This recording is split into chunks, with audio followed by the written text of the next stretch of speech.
Hello friends, welcome back to my channel Archu's kitchen. আজ আমি তোমাদের সাথে শেয়ার করব খুব সহজেই কিভাবে মটন বিরিয়ানি বানানো যায় আর খুবই টেস্টি বানানো যায়। মটন বিরিয়ানি বানানোর জন্য প্রথমে আমরা চালটা ভিজিয়ে রাখলাম বিরিয়ানির জন্য।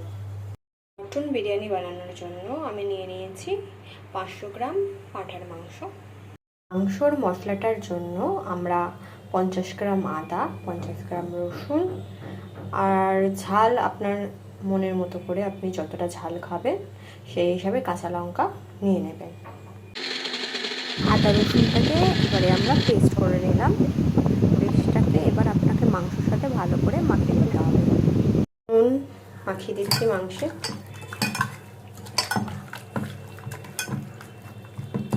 এর সাথে আরেকটা ইনগ্রেডিয়েন্টস যোগ হবে টক দই।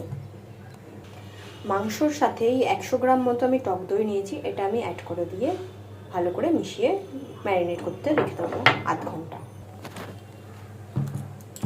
ভালো করে মাংসের সাথে মাখিয়ে নিচ্ছি।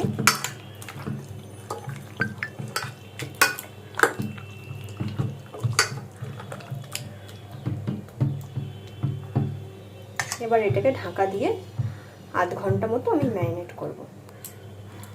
বিরিয়ানির জন্য আরও মেন দুটো উপকরণ লাগছে, আলু আর পেঁয়াজ। পেঁয়াজটাকে আমরা বেরেস্তার জন্য কেটে রেডি করে রেখে দিলাম। এছাড়াও বিরিয়ানির জন্য যা যা মশলা লাগছে, গোটা গরম মশলা, জয়িত্রী, জায়ফল, সামরিচ, নুন, খোয়া ক্ষীর, ঘি, মিঠা আতর আর তোমাদের লাগছে গোলাপ জল, কেওড়া জল। আর একটা ইনগ্রেডিয়েন্টসের কথা তোমাদের বলতে ভুলেই গেছিলাম, সামান্য একটু ফুড কালার লাগবে, এটা আমার বিরিয়ানির কালারের জন্য। তোমরা এটা স্কিপও করে যেতে পারো, কেউ চাইলে ইউজও করতে পারো। আমরা কড়াইতে ভাজা মশলাটা রেডি করে নেব। ভাজা মশলার জন্য আমি জয়িত্রী, জায়ফল আর তোমার গোটা গরম মশলা, সামরিচ সব একসাথে মিশিয়ে নিয়েছি।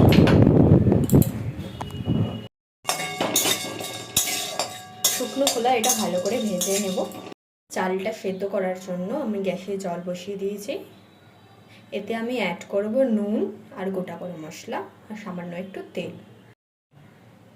নুনটা আমি দিয়ে দিলাম, জলের মধ্যে অ্যাড করে দিচ্ছি গোটা গরম মশলাটা, দিয়ে দিচ্ছি সামান্য একটু সাদা তেল। জল এরকম ঠিক টকবক করে ফুটলে তখন আমরা চালগুলো দিয়ে দেবো। ভাতটা 80% সেদ্ধ হয়ে গেছে, এবার এটা ফ্যানটা আমি না ঝেড়ে নেব। ভাজা মশলাটা রেডি করে নেব। বিরিয়ানির মশলা একদম রেডি।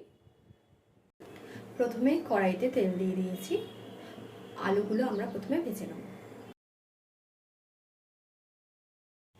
আলুতে অ্যাড করলাম পরিমাণ মতো নুন। আলুগুলো লাল লাল করে ভাজা হয়ে গেছে। বেরেস্তার জন্য পেঁয়াজটাকে ভেজে নেব।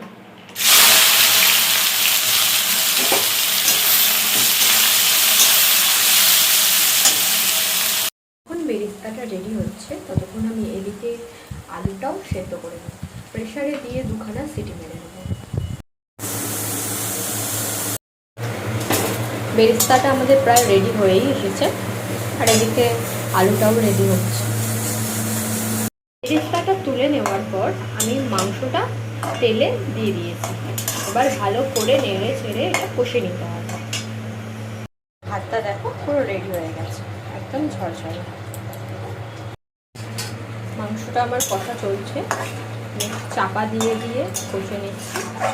কষা হয়ে গেলে প্রেসারে দিয়ে দেবো 5-6টা মতো সিটি মেরে নেবো। খাসির মাংস তো একটু টাইম লাগে। মাংসটাকে এবারে প্রেসারে দিলাম, একটু গরম জল করে নিচ্ছি। জলটা প্রেসারে দিয়ে সিটিটা দিয়ে নেব। প্রেসারটা খুলে মাংসটা দেখে নেব সেদ্ধ হয়েছে কিনা। হ্যাঁ, মাংসটা সেদ্ধ হয়ে গেছে। এটা এবার আমি কড়াতে ট্রান্সফার করে দেবো। মাংসটা কড়াতে ঢেলে নিয়েছি। এবার এর মধ্যে আলুটা মিশিয়ে দেবো। আলুটা এই সময় এর সাথে একটু মিশিয়ে নিলে কি হয়, আলুতে খুব ভালো টেস্ট হয়। একটু গোলাপ জল অ্যাড করছি, কেওড়া জল অ্যাড করছি, সামান্য মিঠা আতর, 2-3 ফোঁটা, বেশি নয়, নইলে আবার তেতো হয়ে যাবে। ভালো করে নেড়ে নিলাম, নিয়ে এবারে আমি অ্যাড করে দেবো ভাজা মশলাটা। ভাজা মশলাটা পুরো মাংসের সাথে মিশিয়ে দিচ্ছি, মিশিয়ে নিই। দিয়ে যখন দমে দিই, দমে দেওয়ার পরে এমনি বিরিয়ানির রাইসগুলো খুবই টেস্টি হয়ে যায়।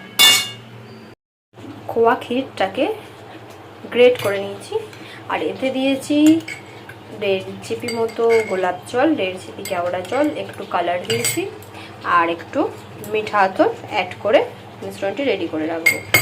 4-5 ফোঁটা মতো দিয়েছি মিঠা আতর দিয়ে, এটা মিশ্রণটা বানিয়ে নিলাম। এটা একটু ঢেকে রাখতে হবে, নইলে স্মেলটা উড়ে যাবে। আর এদিকে আমি ভাতটা রেডি করব সাজানোর জন্য। পুরো একদম রেডি। এরপরে আমাদের বিরিয়ানিটাকে সাজিয়ে নিয়ে দমে দিয়ে দিতে হবে। যতটা ভাত হয়েছিল তার হাফটা পরিমাণ মতো আমি গামলিতে করি, গামলিতে আমি দিয়ে দিলাম। এরপরে আমি এক সাইডে আলু সাজাবো, এক সাইডে মাংস সাজাবো। প্রথমে এরকম করে দুদিকে দুরকম জিনিস সাজিয়ে নেবে। এরপর ওপর থেকে কিছুটা ঝোল ছড়িয়ে দিতে হবে।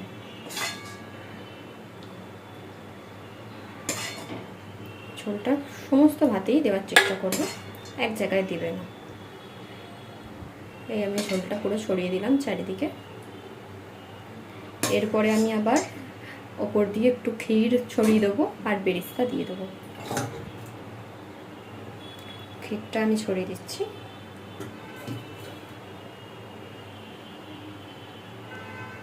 ওপর থেকে আবার বেরেস্তা ছড়িয়ে দিলাম। এরপরে আমি এর উপরে আবার ভাত চাপা দিয়ে দেবো। ভাতটা পুরোটাই দিয়ে দিয়েছি। এরপর আমি এর উপরে বাকি যে ঝোলটুকু আছে সেটা ছড়িয়ে দেবো। পরে উপর থেকে আবার বেরেস্তা,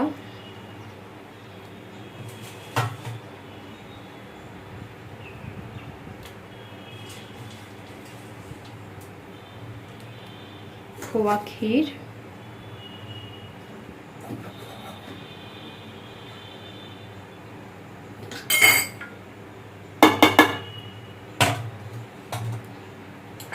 আর যে আমরা গোলাপ জল, কেওড়া জল, মিঠা আতর মিশ্রণটা বানিয়েছিলাম কালার দিয়ে, ওটা ওপর থেকে চারিদিকে ছড়িয়ে দেবো।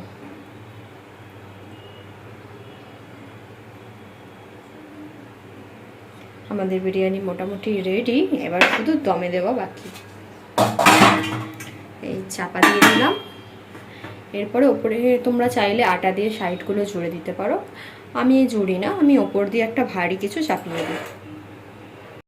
একটা ভারী চাটু চাপিয়ে দিলাম। এবার গ্যাসটা জ্বালিয়ে একদম সিমে দমে দিয়ে দেবো বিরিয়ানিটা। প্রায় 20 মিনিট মতো আমি দমে দেবো, তারপর সার্ভ করে দেবো। 20 মিনিট পরে বিরিয়ানির ঢাকনাটা খুলেছি। বিরিয়ানি আমাদের রেডি, এবার শুধু সার্ভ করে দেওয়া বাকি। আমাদের মটন বিরিয়ানি রেডি হয়ে গেছে। এবারে তোমরাও বানাও আর আমাকে জানিও কেমন হয়েছে।